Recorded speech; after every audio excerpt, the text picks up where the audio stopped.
అదేవిధంగా planning commission vice chairman పెద్దలు ఈ అగ్రికల్చర్ యూనివర్సిటీ పూర్వపు విద్యార్థి డాక్టర్ జి చిన్నారెడ్డి గారు, అదేవిధంగా వేదిక మీద ఉన్న ప్రజాప్రతినిధులు, ఈ ఆడిటోరియంలో ఉన్న రైతాంగ మిత్రులు, 1600 రైతు వేదికలల్లో దాదాపుగా 6,40,000 మంది రైతులు ప్రత్యక్షంగా ఈ రైతు భరోసా పండుగ కార్యక్రమాన్ని ప్రత్యక్షంగా వీక్షిస్తూ ఇందిరమ్మ రాజ్యంలో ప్రజాప్రభుత్వం రైతుని రాజుగా చేయడమే కాదు, వ్యవసాయాన్ని పండుగ చేయాలన్న ఉక్కు సంకల్పంతో చేస్తున్న ప్రయత్నాన్ని ఆశీర్వదించడానికి విచ్చేసిన రైతాంగ సోదరులందరికీ కూడా మనస్ఫూర్తిగా కృతజ్ఞతలు, ధన్యవాదాలు తెలియజేస్తున్నా. మిత్రులారా, మీకందరికీ తెలుసు, ఈ రాష్ట్రంలో, ఈ దేశంలో ఎవరు ప్రజాప్రతినిధిగా ఎన్నిక కావాలన్నా, ఎవరు ప్రభుత్వాన్ని ఏర్పాటు చేయాలన్నా రైతుల యొక్క ఆశీర్వాదము, రైతులు చేయుతను అందించకపోతే ఎవరు అధికార పీఠంలో కూర్చోలేరు అని చెప్పి ఈ వేదిక మీద నేను ఖచ్చితంగా చెప్పదలుచుకున్నా. ఈనాడు ఎవరు ఎమ్మెల్యే అయినా, ఎమ్మెల్యే సంగతి పక్కన పెట్టండి, వార్డు మెంబర్ కావాలన్నా, సర్పంచ్ కావాలన్నా, ఎంపీటీసీ కావాలన్నా, జడ్పీటీసీ కావాలన్నా, జిల్లా పరిషత్తులు గెలవాలన్నా, శాసనసభలో ప్రాతినిధ్యం వహించాలన్నా, పార్లమెంటుకు వెళ్ళాలన్నా, ఏ రాష్ట్రానికి ముఖ్యమంత్రి కావాలన్నా రైతులు అండగా నిలబడాలి. ఆ రైతుల ఆశీర్వాదం ఉన్నప్పుడే మన కుర్చీ పదిలంగా ఉంటుంది అని బలంగా విశ్వసించే మీ సోదరుడు ఈరోజు ఈ వేదిక మీద నుంచి రైతులకు ఉద్దేశించి మాట్లాడుతున్నాడు. మిత్రులారా, ఈనాడు చాలామంది చాలా విషయాలు మాట్లాడుతున్నారు. చాలా విషయాలు మాట్లాడే వాళ్లకు అవకాశాలు రాని వాళ్ళు కాదు. ఆనాడు ఉమ్మడి రాష్ట్రంలో డాక్టర్ వైఎస్ రాజశేఖర రెడ్డి గారి మంత్రివర్గంలో మంత్రులుగా పనిచేసిండ్రు. ఆ తర్వాత తెలంగాణ రాష్ట్రంలో 10 సంవత్సరాలు ప్రభుత్వాన్ని నడిపిన వాళ్ళే ఇవాళ 18 నెలలు తిరగక ముందే ఈ ప్రభుత్వాన్ని నిందిస్తూ, దూషిస్తూ వీధి నాటకాలతోని బయలుదేరారు. ఇవాళ తెలంగాణ రాష్ట్ర రైతాంగాన్ని నేను ఈ వేదిక మీద నుంచి విజ్ఞప్తి చేస్తున్నా. తెలంగాణలో ప్రజాప్రభుత్వం, ఇందిరమ్మ రాజ్యం ఏర్పడ్డ తర్వాత గతంలో రైతు రుణమాఫీ గురించి మీకు తెలుసు. 2014లో ₹1,00,000 రైతు రుణమాఫీ చేస్తా అని మాట ఇచ్చి అధికారంలోకి వచ్చిన తర్వాత 4 విడతలుగా నేను ఇస్తాను, ఇప్పుడు నా దగ్గర నిధులు లేవని ఆనాడు మాట్లాడాడు. 4 విడతలలో అసలు కంటే మిత్తి తడిసి మోపెడై నెత్తి మీద అప్పు, చేతిలో చిప్ప వచ్చే పరిస్థితి రైతులకు ఏర్పడ్డది ఆనాడు. తిరిగి 2018లో మళ్ళీ అదే వాగ్దానం ఇచ్చిండ్రు, ₹1,00,000 రైతు రుణమాఫీ చేస్తాం. మొదటిసారి తప్పు జరిగింది, రెండవసారి తప్పు జరగకుండా మేము చూసుకుంటాం, ₹1,00,000 రైతు రుణమాఫీ చేస్తామని. 5 సంవత్సరాల తర్వాత వెనక్కి తిరిగి చూస్తే ₹11,500 రైతు రుణమాఫీ చేస్తే 8,500 కోట్ల రూపాయలు మిత్తికే సరిపోయినాయి. 3,000 చిల్లర మాత్రమే ఆనాడు రైతులకు రుణమాఫీ చేసిండ్రు. 2 విడతలుగా మొత్తం లెక్క గడితే 10 సంవత్సరాలు 2 విడతలు ఆనాటి ప్రభుత్వం రైతులకు సరాసరిగా అందించింది 16-17 వేల కోట్ల రూపాయలకు ఎక్కువ ఇవ్వలేదు. కానీ మొదటి సంవత్సరంలోనే ప్రజాప్రభుత్వం మీ ఆశీర్వాదంతో వచ్చిన తర్వాత ఎన్నో ఇబ్బందులు ఉన్నా 10 సంవత్సరాలలో ఆనాడు వాళ్ళు చేసిన విధ్వంసం 100 సంవత్సరాలైనా కోలుకోలేని పరిస్థితికి తెలంగాణ రాష్ట్రాన్ని నెట్టేసింది. ఆనాడు ఫీజు రియంబర్స్మెంట్ కావచ్చు, రైతు రుణమాఫీ కావచ్చు, రైతుల గిట్టుబాటు ధర కావచ్చు, ఏ విషయంలో అయినా ఆనాడు తెలంగాణ రాష్ట్రంలో ఆర్థిక విధ్వంసానికి పాల్పడి తెలంగాణ రాష్ట్రాన్ని దిగజారిన ఆర్థిక వ్యవస్థను ఆనాడు మాకు అందించిండ్రు. అయినా మనోస్థైర్యాన్ని కోల్పోలే. అప్పటి వరకు 4 లక్షల కోట్ల రూపాయలు మాత్రమే అప్పు ఉందని అబద్ధాలు చెప్పి కప్పిపుచ్చి మనం గ్రామాలలో చూసినాం. అప్పులకు కూరుకుపోయిన పిల్లగానికి పిల్లనియాలంటే మాకు అప్పులు లేవయా, ఆర్భాటంగా మాకు పెద్ద పెద్ద కార్లు ఉన్నాయి, పెద్ద పెద్ద బంగళాలు ఉన్నాయి, అద్దాల మేడలు ఉన్నాయి. ఈ అద్దాల మేడలు చూసి, మా పెద్ద కార్లను చూసి మాకు పిల్లని ఇవ్వండి అని చెప్పి ఊరి మీద కట్నాన్ని ఎక్కువ తెచ్చుకునేటోళ్ళం మనం గ్రామాలలో చూసినాం. అదే విధానాన్ని ఆనాటి ప్రభుత్వంలో పెద్దలు పెద్ద పెద్ద బంగళాలు కట్టిరు, అద్దాల మేడలు కట్టిండ్రు, రంగుల గోడలు చూపించారు. కానీ రైతుల యొక్క ఆర్థిక వ్యవస్థ చిన్న భిన్నం అయిపోయింది. విద్యార్థులకు ఫీజు రియంబర్స్మెంట్ ఇవ్వలేని పరిస్థితి, రైతులకు రుణమాఫీ చేయలేని పరిస్థితి, రైతులు పండించిన పంటను కొనుగోలు చేయలేని దివాలా పరిస్థితి తెలంగాణ రాష్ట్రంలో ఉండే. ఆనాడు అసెంబ్లీ సాక్షిగా ఆనాటి పెద్ద ఆయన చెప్పిండు, మేమేం సత్రం నడపలేము, ఈడ రైతులకు మేము పండించిన పంట కొనాలంటే 7,000 కోట్ల రూపాయల నష్టం వచ్చింది, మేమెందుకు కొంటాం, ఓరేసుకుంటే మీరు ఉరేసుకున్నట్టే. ఆనాడు చెప్పిన మాట వాస్తవం కాదా అని నేను మిమ్మల్ని అడుగుతున్నా. మిమ్మల్ని అందరినీ ఒరేసుకోవద్దు, ఒరేసుకుంటే మేము కొనుగోలు చేయం, ఒకవేళ మీరు ఒరేసుకుంటే ఉరేసుకొని చావాల్సిందే అని రైతులకు చెప్పి స్వయంగా వాళ్ళ వ్యవసాయ భూమిలో ఫామ్ హౌస్లో 150 ఎకరాల ఒడ్లు పండిస్తే అవి మొత్తం తీసుకొచ్చి బహిరంగంగా పెట్టిన. ఆనాడు వాళ్ళ పొలంలో పండించిన వడ్లకు 4,200 రూపాయలు ధర ఇచ్చి కొనుగోలు చేసేటోళ్ళు వచ్చారు. మరి మనం పండించిన పంట 200 తక్కువైనా 2,000కు మేము అమ్ముతాం అంటే కొనేటోళ్ళు లేరు. మేము ఐకేపీ కేంద్రాలు తెరవమని చెప్పి ఆనాటి పరిస్థితి, ఆనాటి ప్రభుత్వం రైతులకు పంగనామాలు పెట్టే పరిస్థితి తీసుకొచ్చింది.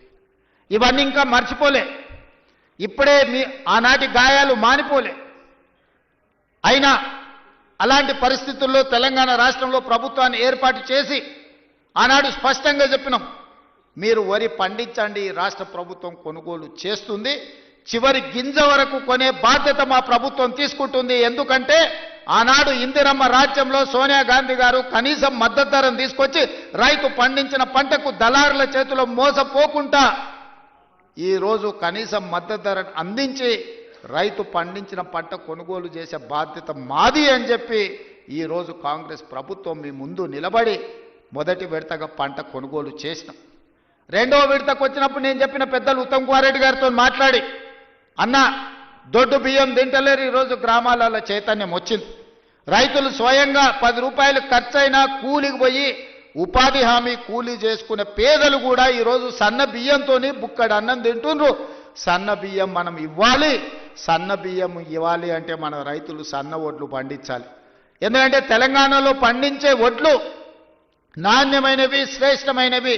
కానీ దొడ్డు బియ్యం పండిస్తే దొడ్డు బియ్యం తినే పరిస్థితి లేదు. మనము రేషన్ షాపులలో దొడ్డు బియ్యం ఇస్తే మళ్ళీ తిరిగి మిల్లర్లు కొంటుర్రు, లేకపోతే కోళ్ళ దానాకు పోతున్నాయి. దొడ్డు బియ్యం ఇవ్వద్దు, సన్న బియ్యం ఇవ్వాలి అని నేను చెప్పిన. మరి ఏం చేయాలి, సన్న బియ్యం ఇవ్వాలి అని అంటే నేను చెప్పిన, మీరు రైతులకు విజ్ఞప్తి చేయండి, నేను చేస్తా మీరు చేయండి. ఉప ముఖ్యమంత్రి గారు చేస్తారు, వ్యవసాయ శాఖ మంత్రి గారు చెప్తారు, రైతులకు సన్న వడ్లు పండిస్తే 500 రూపాయల బోనస్ ఇచ్చి ఆ వడ్లను కొంటాము, మాది బాధ్యత అని అంటే నమ్మకంగా విశ్వాసంగా తెలంగాణ రాష్ట్రంలో పండించిన పంటలో 60% పోయినసారి సన్న వడ్లు మీరు పండిస్తే ఆ సన్న వడ్లను కొన్ని సన్న బియ్యం చేసి ఇవాళ పేదోళ్లకు సన్న బియ్యం రేషన్ షాపులలో పంచుతున్న మాట వాస్తవం కాదా?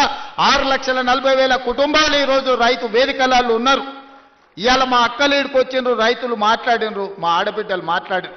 ఇవాళ పిల్లలకు రేషన్ షాపుల్లో మా ప్రభుత్వం ఇస్తున్న సన్న బియ్యంతో అన్నం పెడుతున్నారా లేదా ఒకసారి ఆలోచన చెయ్యండి. ఇవాళ మా రైతాంగానికి నేను ధన్యవాదాలు చెప్పదలుచుకున్నా.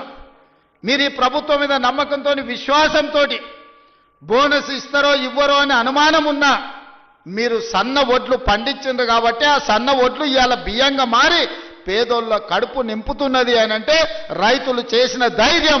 అందుకే మీరు పండించిన సన్న వడ్లకు 500 రూపాయల బోనస్ ఇచ్చి కొనుగోలు చేసినాం. ఇవాళ ధైర్యంగా నిటారుగా నిలబడి తెలంగాణ రాష్ట్రం నెంబర్ 1 వడ్లు పండించడంలో ఒక్క సంవత్సరంలో 2,80,00,000 మెట్రిక్ టన్నుల వడ్లు పండించి దేశంలోనే మొదటి స్థానంలో, ఒకనాడు ఆంధ్రప్రదేశ్ పంజాబ్ మొదటి స్థానంలో ఉంటే ఇవాళ తెలంగాణ రాష్ట్రం వరి పండించడంలో మొదటి స్థానంలో ఉంది. అందులో సన్న వడ్లు పండించడంలో మనం మొదటి స్థానంలో ఉన్నాం. ఇవాళ మన రైతుల శ్రమ ఊరికపోలే. ఇవాళ మీరు కష్టపడి పండించిన సన్న వడ్లు బియ్యంగా మారి పేదోళ్ళ కడుపు నింపుతున్నాయి అని అంటే ఇంతకంటే రైతుల కళ్ళల్లో ఆనందం ఏముంటుంది? తెలంగాణ రాష్ట్ర ముఖ్యమంత్రిగా మీ సోదరుడిగా ఇంతకంటే విజయం ఏముంటుందని చెప్పి నేను ఈ సందర్భంగా మిత్రులారా మిమ్మల్ని అడుగుతున్నా. అందుకే ఇవాళ రకరకాల ఇబ్బందులు ఉన్నాయి. చాలామంది ఈరోజు మా బిల్లులు రాలేదంటున్నారు. అక్కడక్కడ మా సర్పంచులు రణగొన ధ్వని చేస్తున్నారు మా బిల్లులు రాలేదని. నేను మా సర్పంచ్ మిత్రులను అడుగుతున్నా, అయ్యా నేను వచ్చే నాటికే మీ కాలం అయిపోయింది సర్పంచుల పదవి. మీ సర్పంచ్ పదవులు మీరు సర్పంచులుగా చేసిన పనులు మా హయాంలో చేయలే. ఆనాడు మీరు పనిచేస్తే ఆనాడు బిల్లులు చెల్లించండి. ఆయన మీలాకటి బిల్లులు చెల్లించనివి 1,29,000 కోట్ల రూపాయలు నా నెత్తి మీద అప్పు మోపి పొయ్యిండు. మొయ్యలేనంత భారం, నడుము వంగిపోయే పరిస్థితి ఉంది. దాదాపుగా 60,000 కోట్ల రూపాయలు కాంట్రాక్టర్లకు బిల్లులు పెండింగ్ పెట్టిపోయిండు. ఉచిత కరెంటు బిల్లులు 20,000 కోట్లు విద్యుత్ శాఖకు పెండింగ్ పెట్టిపోయిండు. ఇట్లా చెప్పుకుంటూ పోతే ఫీజు రియంబర్స్మెంటు, షాదీ ముబారక్, కళ్యాణ లక్ష్మి ప్రతి దగ్గర దొరికిన కాడల్లా అప్పు చేసిండు, అందిన కాడల్లా టోపీ పెట్టిండు. మొత్తానికి 8,29,000 కోట్ల రూపాయల అప్పు నా నెత్తి మీద మోపి బట్టి విక్రమార్క గారి నడుము వంగిపోయే పరిస్థితి రాష్ట్ర వ్యవస్థను, ఆర్థిక వ్యవస్థను మాకు అప్పచెప్పిండు. ఇన్ని అప్పులు, ఇన్ని తప్పులు చేసి ఇంకా ఇవాళ రోడ్ల మీదకి వచ్చి అడ్డమైన మాటలు మాట్లాడుతున్నారు.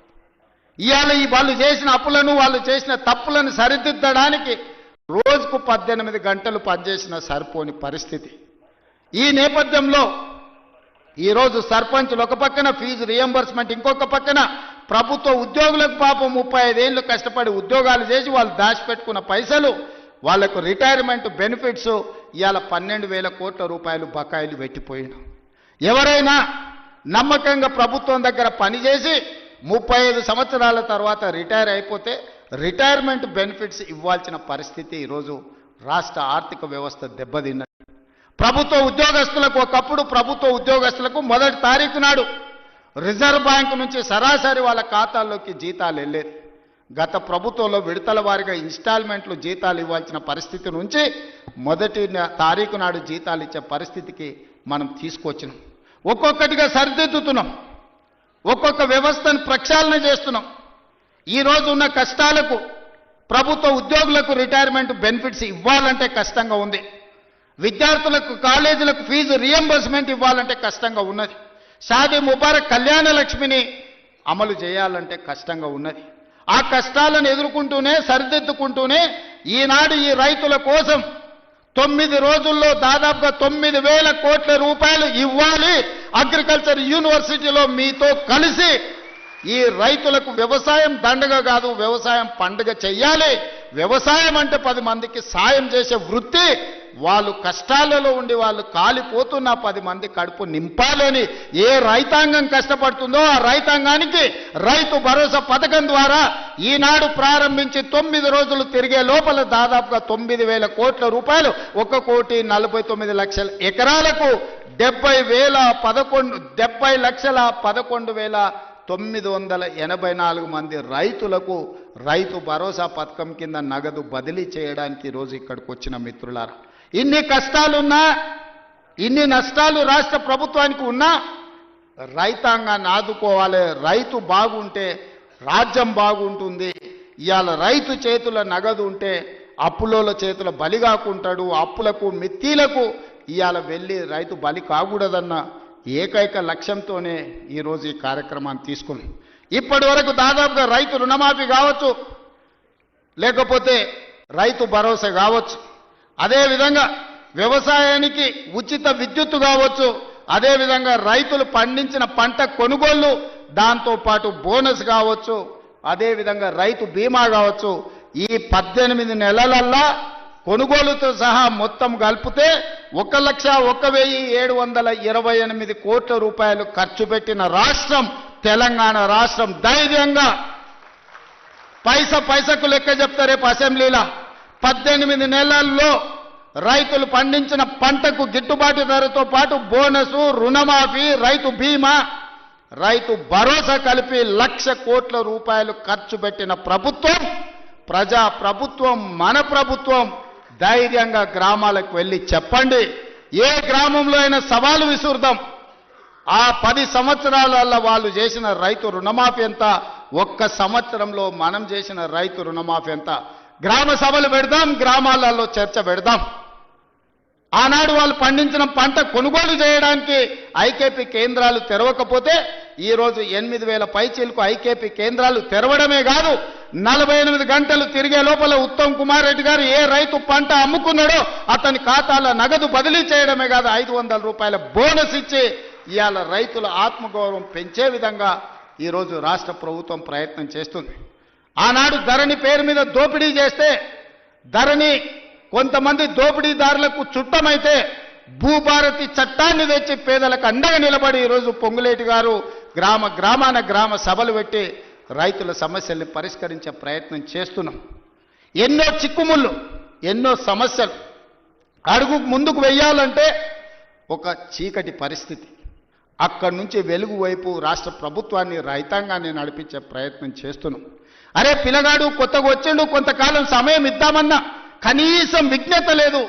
10 సంవత్సరాలు పరిపాలించిన వాళ్లకు మొదటి రోజు నుంచే ఎట్లయినా పడగొడదాం, ఎట్లయినా ఇబ్బంది పెడదాం. విద్యార్థులు చచ్చిపోతే సంతోషంతో నృత్యాలు చేస్తారు, రైతులు చచ్చిపోతే సంతోషంతో వాళ్ళు ఇవాళ చేస్తున్నారు. ఎక్కడైనా బస్సు కింద పడేవారని చచ్చిపోతే వాళ్ళకు ఆనందమే, ఎక్కడైనా ఆహార కలుషితమైపోయి విద్యార్థులు చచ్చిపోతే వాళ్ళకు ఆనందమే, ఎక్కడైనా రైతు ఆత్మహత్య చేసుకుంటే వాళ్ళకి ఆనందమే. ఎందుకంటే వీళ్ళ చావుల పునాదుల మీద అధికారం అల్కగా ఎక్కువచ్చన్న ఆలోచన, దుర్మార్గమైన దురాలోచనతోటి ఈరోజు ప్రతిపక్ష పార్టీ పనిచేస్తున్నది. అరే కొంతకాలమైన సమయం ఇయ్యరా, సరిదిద్దుకోవడానికి అవకాశం ఉండదా? 5 ఏళ్ల కోసం ఎన్నికైన ఈ ప్రభుత్వం ప్రజల కోసమే పనిచేస్తుంది కదా. ప్రతినిత్యం మీ మధ్యలోనే ఉన్నాం కదా. ఎక్కడైనా ఫామ్ హౌస్లో పండుకున్నామా, ఎక్కడైనా దాచుకున్నామా? లేం కదా, మీ మధ్యలోనే ఉన్నా కదా. ఎవరు వచ్చినా కలుస్తున్నాం కదా. నేను కానీ మా మంత్రులు కానీ ఏ ఒక్క రోజైనా ఈ రైతాంగాన్ని కలవకుండా, మా ఎమ్మెల్యేలు గ్రామాలు తిరగకుండా ఎక్కడైనా ఉన్నారా ఈ 18 నెలల? గతంలో ఎప్పుడైనా ముఖ్యమంత్రి ఎన్నిసార్లు కనిపించిండో లెక్కలు తీయండి, ఎన్నిసార్లు సచివాలయానికి వచ్చిండో మీరు చూడండి. ఈనాటి పరిపాలన చూడండి. అంతెందుకు, టెలిఫోన్ ట్యాపింగ్ గురించి మీకు తెలుసు కదా. భార్యాభర్తలు మాట్లాడుకుంటే కూడా ఫోన్ లేని పరిస్థితి ఆయనలో ఉండే. ఇవాళ మమ్మల్ని బహిరంగకు వచ్చి ఏమన్నా దూషించినా ఫోన్లలో మాట్లాడుకున్నా మీకు అందరికీ స్వేచ్ఛగా లేరా? ఫోన్లలో భయపడుతారు ఇప్పుడు మాట్లాడానికి. గతంలో ఎట్లుండే, ఇవాళ ఎట్లుంది? ఈ స్వేచ్ఛ 4 కోట్ల తెలంగాణ ప్రజలకు వచ్చిందా, రాలేదా? తెలంగాణ ప్రజలు కోరుకున్నది స్వేచ్ఛ కదా, సామాజిక న్యాయం కదా, సమాన అవకాశాలు కదా. ఈనాడు కులగణన కావచ్చు, లేకపోతే ఎస్సీ వర్గీకరణ కావచ్చు. ఇవాళ మంత్రివర్గంలో 4 దళితులు, ఒక స్పీకర్, 5 మంది ఉన్నారు. ఆ ఒక ఏకలింగం ఉండే, ఆ ఏకలింగం ఉండే ఆ ప్రభుత్వంలో. ఇవాళ ఈ వేదిక మీద 5 మంది ఉన్నారు, 4 మంత్రులు, ఒక స్పీకర్, దళిత సామాజిక వర్గం నుంచి ఇవాళ ఈ వేదిక మీద కూర్చున్నారంటే సామాజిక న్యాయం అనేది కాంగ్రెస్ పార్టీతోనే సాధ్యమవుతుంది. సమాన అవకాశాలు ఈ ప్రభుత్వంలోనే ఉంటాయి. 60,000 ఉద్యోగాలు ఇచ్చింది మన పార్టీ, మన ప్రభుత్వం సంవత్సరం తిరిగే లోపల. నేను ఛాలెంజ్ చేస్తున్న భారతదేశంలో స్వతంత్రం వచ్చినప్పటి నుంచి ఏ రాష్ట్ర ప్రభుత్వమైనా, ఉమ్మడి రాష్ట్రంలో కూడా, ఆనాడు ఆంధ్రప్రదేశ్లో కూడా ఒక్క సంవత్సరంలో 60,000 ఉద్యోగాలు ఇచ్చిన చరిత్ర లేదు. మన ప్రభుత్వం 60,000 ఉద్యోగాలు ఇవాళ ఇచ్చింది. శాఖల వారిగా నేను లెక్క చెప్తా. ఒకప్పుడు ఉద్యోగాల కోసం తెలంగాణ ఉద్యమమే వచ్చింది. ఒకప్పుడు నోటిఫికేషన్ల కోసం లక్షలాది మంది విద్యార్థులు రోడ్ల మీదకి వచ్చింది. కానీ మన ప్రభుత్వం వచ్చిన తర్వాత అన్నా నోటిఫికేషన్లు ఎక్కువైతే కొంచెం ఆలస్యం, అన్నీ చదువుకోవాలంటే కష్టమవుతుందా, అశోక్ నగర్లో ధర్నాలు చేసిరు. ఆనాటికి ఈనాటికి ఉన్న తేడాను మీరు గమనించండి. ఆ పిల్లల భవిష్యత్తు కోసమే ఈ ప్రభుత్వం ఉంది. మీరే ఈ దేశ, ఈ రాష్ట్ర భవిష్యత్తు మీకోసమే ఈ ప్రభుత్వం పనిచేస్తుంది. మీ భవిష్యత్తును తీర్చిదిద్దాలన్నదే మా ఆలోచన. మాకేముంటుంది, మేము అన్ని సాధించినాం, మాకు రావాల్సిన అవకాశాలన్నీ మాకు వచ్చినాయి. ఇంకా మేము కొత్తగా సాధించేది ఏం లేదు. మాకు ఆనందాన్ని ఇచ్చేదే మీ భవిష్యత్తు. మిమ్మల్ని తీర్చిదిద్దుతే మేము విజయం సాధించినట్టే. ఇవాళ మీ అందరి కోసం ఈ రైతుల పిల్లలే ఈరోజు వ్యవసాయ శాఖ యూనివర్సిటీలో చదువుకుంటున్నారు. ఇవాళ డాక్టర్లైనా, లాయర్లైనా, ఇంజనీర్లైనా, ఐఏఎస్ ఐపీఎస్లైనా ఈరోజు ఈ రైతుల పిల్లలే ఈరోజు డాక్టర్లు, లాయర్లుగా రాణిస్తారు. ఇవాళ ఐఏఎస్లలో మన వాళ్ళు ఉండాలి, సివిల్ సర్వీసెస్లో ఉండాలని ఢిల్లీకి వెళ్ళి చదువుకుంటున్న విద్యార్థులకు రాజీవ్ గాంధీ గారి పేరు మీద వాళ్ళకు ఆర్థికంగా సాయం అందించాలి. పేదోళ్ళ పిల్లలు ఢిల్లీలో వెళ్ళి చదువుకోవాలంటే కష్టంగా ఉందంటే సివిల్స్కు ప్రిపేర్ అయ్యే వాళ్ళకు 2 లక్షల రూపాయలు చదువుకున్న పిల్లలకు ఆర్థిక సాయాన్ని మన ప్రభుత్వం అందించింది. ఎందుకంటే పేదోళ్ళ పిల్లలు ఈ దేశంలో ఐఏఎస్లు, ఐపీఎస్లు, ఐఎఫ్ఎస్లు అయితే ఏ రాష్ట్రంలో అయినా ఉండని, ఏ కేంద్ర ప్రభుత్వంలో అయినా పనిచేయని, పుట్టిన ఊరికి ఏదన్నా చెయ్యాలనే లక్ష్యంతో పనిచేస్తారని ఆ పిల్లల్ని సివిల్ సర్వీసెస్ వైపు మనం ఈరోజు ప్రోత్సహిస్తున్నాం. అందుకే ఈరోజు ప్రతి శాఖను ప్రక్షాళన చేసుకుంటూ వస్తున్నాం. ప్రతి ప్రయత్నం చిన్న చిన్న తప్పులు ఎక్కడైనా దొర్లినా ఎంబడే సరిదిద్దుకొని వాటిని ముందుకు తీసుకెళ్తున్నాం. మిత్రులారా, ఇవాళ తెలంగాణ రాష్ట్ర ప్రజలకు ఇదొక సంతోషకరమైన శుభదినం. 8-9 రోజుల్లో 9,000 కోట్ల రూపాయలు రైతుల ఖాతాలో పడుతున్నాయంటే నిజంగా రైతులు ఎవరి దగ్గర చెయ్యి చాల్చాల్సిన పని లేదు. ఏ పెట్టుబడికైనా ఇంతకుముందే పెద్ద ఆయన వచ్చి చెప్పిపోయిండు, సార్ ఉత్త ఒడ్లే కాదు, కూరగాయలు పండిస్తే లాభం ఉంది, మొక్క పండిస్తే లాభం ఉంది, ఆలుగడ్డలు పండిస్తే లాభం ఉంది, నేను పెట్టుబడి పెట్టిన దానికంటే నాకు అధికంగా లాభం వచ్చింది, డ్రిప్ ఇవ్వాలని పెద్ద ఆయన వచ్చి చెప్పిపోయాడు. దాని నుంచి మనం నేర్చుకోవాల్సిన అవసరం ఉంది. ఒకప్పుడు డ్రిప్, స్ప్రింక్లర్స్, వ్యవసాయ పనిముట్లు ఆనాడు ఉచితంగా లేకపోతే 90% సబ్సిడీతో కాంగ్రెస్ ప్రభుత్వం ఇచ్చింది. ఇవాళ అవన్నీ మాయమైపోయినాయి. అందుకే మళ్ళీ వ్యవసాయ శాఖ మంత్రి గారికి నేను సూచన చేస్తున్నా, వ్యవసాయ పనిముట్లను రైతులకు అందించి మంచి పంటలు పండించడానికి అవసరమైన కమర్షియల్ క్రాప్స్ను ప్రోత్సహించాల్సిన అవసరం ఉంది. ఎందుకంటే వ్యవసాయం లాభసాటిగా కావాలి. వ్యవసాయం కుటుంబంలో, వ్యవసాయ కుటుంబాలకు, కుటుంబంలో 4 ఉంటే ఒకరు కుటుంబాన్ని చూసుకోవాలి, ఒకరు వ్యవసాయం చూడాలి, ఒకరు ఉద్యోగం చేయాలి, ఇంకొకరు వ్యాపారం చేయాలి. అప్పుడే ఆ కుటుంబం ఆర్థికంగా నిలబడుతుంది. అప్పుడే రాష్ట్రం అభివృద్ధి పదం వైపు నడుస్తుంది. రాబోయే 10 సంవత్సరాలలో తెలంగాణ ఎకానమీని $1 ట్రిలియన్ ఎకానమీ చేయాలంటే వ్యవసాయం లాభసాటిగా మారాలి. రైతుల పెట్టుబడికి 2 లాభం వచ్చినప్పుడే తెలంగాణ రాష్ట్ర ఆర్థిక వ్యవస్థ అభివృద్ధి పదం వైపు నడుస్తుంది.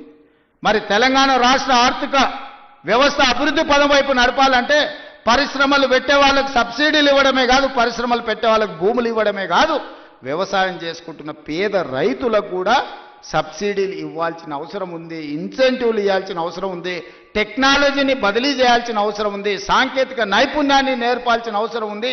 ఈరోజు టెక్నాలజీలో ఏఐ టెక్నాలజీ వచ్చింది. రైతుకు తెలీదు పాపం, 2 ఎకరాలలో ఒడ్లు పండిస్తే మొత్తానికి యూరియా చల్లుతాడు. కానీ ఎక్కడ సమస్య ఉందో అక్కడనే చల్లగలిగిన సాంకేతిక నైపుణ్యాన్ని తెస్తే ఎరువుల బాధ దప్పుతుంది, కలుషితమైన ఆహారం తగ్గుతుంది, భూమి సారవంతమైన నేలగా ఉంటుంది. ఇట్లాంటి సాంకేతిక నైపుణ్యాన్ని కూడా ఈరోజు వ్యవసాయ శాఖ నేర్చుకోవాల్సిన అవసరం ఉంది, రైతులకు నేర్పాల్సిన అవసరం ఉంది. అదేవిధంగా ఈరోజు వ్యవసాయ పంపు సెట్లు సంవత్సరానికి దాదాపుగా 17,000 కోట్ల రూపాయలు ఉచిత విద్యుత్తుకి ఈరోజు మనం ఖర్చు పెడుతున్నాం. ఇవాళ అదే సోలార్కి మనం మారిపోతే సోలార్తోని మీ వ్యవసాయం ఉచితమే కాదు, మీరు సోలార్ విద్యుత్తు ద్వారా నెలకు 2,000, 3,000 మా ఆడబిడ్డలకు ఆదాయం వచ్చేటట్టు విద్యుత్తు శాఖకు సంబంధించి ఉప ముఖ్యమంత్రి గారు ప్రణాళికలు చేస్తే రైతులు సిద్ధంగా ఉన్నారు. దానికి అవసరమైన పెట్టుబడి మనం పెడదాం. కొన్ని వేల కోట్ల రూపాయలు ఒకసారి పెట్టుబడి పెట్టినా 25 సంవత్సరాలు ఈ రైతులకు లాభసాటిగా ఉంటుంది. వాళ్ళు వాడుకునేది వాడుకోగా మిగిలిన విద్యుత్తును మీకు అమ్ముతారు. ఈరోజు మా రైతులు అదానీ అంబానీలతో పోటీ పడే విధంగా తీర్చిదిద్ది సోలార్ విద్యుత్ ఉత్పత్తిలో అదానీలతో పోటీ పడే విధంగా మా రైతుల్ని ఇంటికాడ కూర్చున్న వాళ్ళకే ఆదాయం వచ్చే విధంగా ప్రణాళికలు చేయాలి. ఈ వేదిక మీద నుంచి ఎనర్జీ డిపార్ట్మెంట్కు అదేవిధంగా సంబంధిత శాఖ మంత్రి గారికి నా సూచన, మీరు ప్రణాళికలు సిద్ధం చేయండి, రైతులను చైతన్యం చేద్దాం, రైతులకు అవగాహన కల్పిద్దాం. మంది ఆడబిడ్డలు చదువుకొని విజ్ఞతతో మాట్లాడిన ఆ పెద్ద ఆయన మాట్లాడుతుంటే ఆయన ఉపయోగించిన ఇంగ్లీష్ భాష కావచ్చు, పదాలు కావచ్చు, అవగాహన కావచ్చు, అనుభవం కావచ్చు, ఆ పిల్లలే కాదు వేదిక మీద ఉన్న మంత్రులు కూడా నేర్చుకోవాలి. విషయాన్ని ఏ విధంగా సూటిగా శుద్ధి లేకుండా ఎట్లా చెప్పొచ్చో, అవగాహన ఎట్లా కల్పించో ఆ పెద్ద మనిషిని మనం చూసి నేర్చుకోవచ్చు. అందుకే ఇవాళ అలాంటి వాళ్ళని నేను కలెక్టర్లకు ఆదేశాలు ఇస్తున్నా. వ్యవసాయం మీద అవగాహన ఉండి 10 మందికి నేర్పాలన్న పెద్ద మనుషులను గ్రామాలు తిప్పండి, రైతు వేదికలలో సమావేశాలు పెట్టండి, వాళ్ళ చేత అవగాహన కల్పించండి. అవసరమైతే వాళ్ళకి ఆహారవర్యం ఇవ్వండి, రోజుకో 1000 రూపాయలు ఇవ్వండి. వాళ్ళ అవగాహనతోని రైతు వేదికలలో పోయి అవగాహన కల్పించినందుకు అదొక గుర్తింపు, ఒక గౌరవం. 1000 రూపాయలతో ఒక రోజు వాళ్ళ జీవితంలో మార్పు వస్తుందని నేను చెప్పడం లేదు, కానీ ప్రభుత్వం ప్రోత్సహిస్తుంది, ప్రభుత్వం గుర్తిస్తుంది, ప్రభుత్వం మిగతా రైతులకు అవగాహన కల్పించడానికి ప్రయత్నం చేస్తుంది అని చెప్పడానికి ఇవన్నీ కూడా ఉపయోగపడతాయి. కాబట్టి కలెక్టర్లందరికీ కూడా ఈ వేదిక మీద నుంచి చీఫ్ సెక్రటరీ గారికి నేను ఇన్స్ట్రక్షన్స్ ఇస్తున్నా. కలెక్టర్లందరినీ కూడా మీరు కలెక్టర్స్ కాన్ఫరెన్స్ తీసుకొని సోలార్ పంపు సెట్ల వల్ల ఉన్న ప్రయోజనం ఈరోజు రైతులకు వరే కాకుండా ఇతర లాభసాటి పంటలు ఏ విధంగా పండించాలి, భూమి యొక్క సారాన్ని చూసి ఏ భూమిలో ఏ పండ్ల తోటలు వస్తాయో, ఏ భూమిలో ఏ కూరగాయలు పండుతాయో, ఏ భూమిలో ఏ పంట అధిక దిగుబడి వస్తుందో, అది మొక్కజొన్న వస్తుందా, లేకపోతే పత్తి వస్తుందా, మిర్చి వస్తుందా, లేకపోతే కందులు వస్తాయా. మా కొడంగల్ తాండూరు ప్రాంతంలో మేము కందులు పండిస్తాం. దేశానికే మా కందిపప్పు అంటే తాండూరు కొడంగల్ కందిపప్పు అంటే దేశంలో గొప్ప పేరు. ఏ ఏరియాలో ఏ పంట వండుతుందో, అచ్చంపేట ప్రాంతంలోకి పోతే దోసకాయలు వండుతాయి. దోసకాయ కందిపప్పు ఎంత బ్రహ్మాండంగా ఉంటుందా, చికెన్ మటన్ కూడా వనికిరాదు దాని ముందర. ఇప్పుడు ఆ పిల్లలకు తెలియకుండానే పోయింది. కొత్త తరానికి ఇప్పుడు దోసకాయలు అంటున్నారు, వెనక బుడంకాయలు అనేటోళ్ళు. అవునా? కందిపప్పులా వేసి చేస్తే మన అమ్మనో నాయనమ్మనో వండితే మటన్ చికెన్ కంటే టేస్టీగా ఉండేది. జొన్న రొట్టెతోని కందిపప్పు బుడంకాయలతో తింటే ఎంత మజా ఉండేదా.